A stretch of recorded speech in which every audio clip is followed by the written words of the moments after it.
Both here for the same reason. How to lose a planet. The After Future epic. Still in chapter 2. Ramble all you want, old man. Kato feigned a left hook. You're not gonna strap me again. You calling the president a ganger. But you just want to put yourself side by side with presidents. Ganger. You sure? The president can't be a ganger. That's idiotic. Bryan tensed his thick arms and feigned an uppercut. Gov'ments kill in tax for protection. So did I. They skim from the drug money made on their turf. So did I. And they have turf wars, like I did. Being ganger ain't bad. Bryan waved him forward for more combat. Someone's gotta do it. Nah, Kato's head was spinning from hunger. We better than that. There's a we?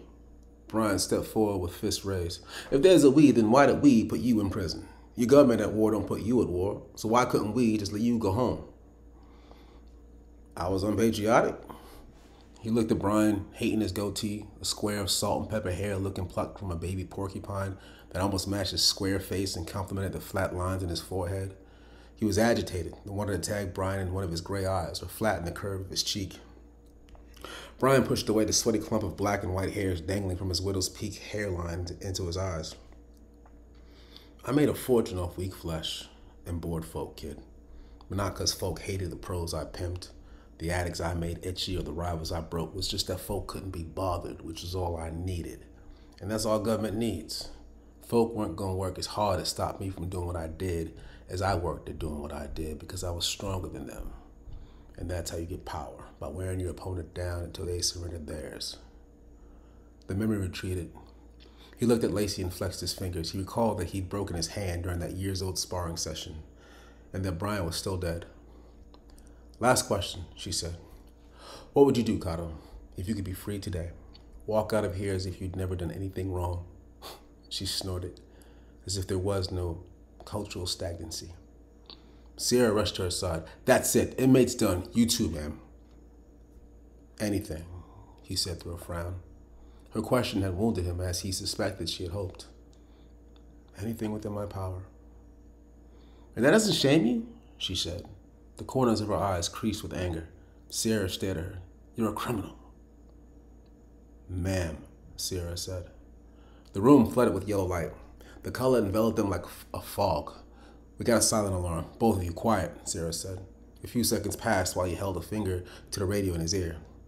HQ, you copy that message? There's a breach. Body threat headed my way. Inkheads in the east quadrant. My weapon's on medium. He flipped the switch on the side of his rifle. Who are you talking to? She said to Sierra. What message? Get off the radio and talk to me, the person in the room with you. Kato's attention was still with Lacey's question about being free. What does it matter? I have no power. Sierra grabbed her by her arm. Get behind me. Kato, hit the floor. Yes, guard.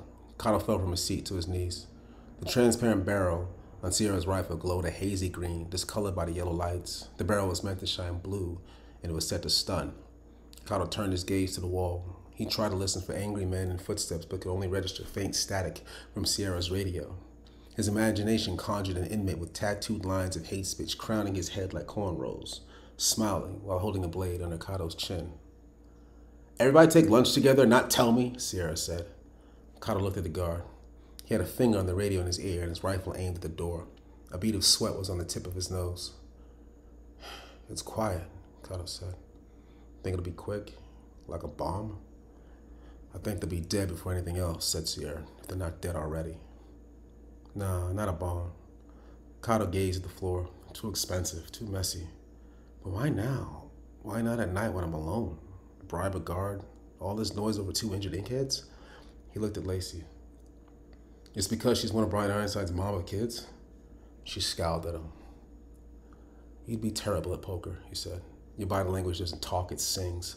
Also, you have Bryan's glare. Also, you knew the inkheads were sent to the city hospital and not the prison infirmary, which means you already investigated everything before you came here. Except the man who got your father killed. He shook his head. But killing you isn't inkhead style. They're not that vindictive.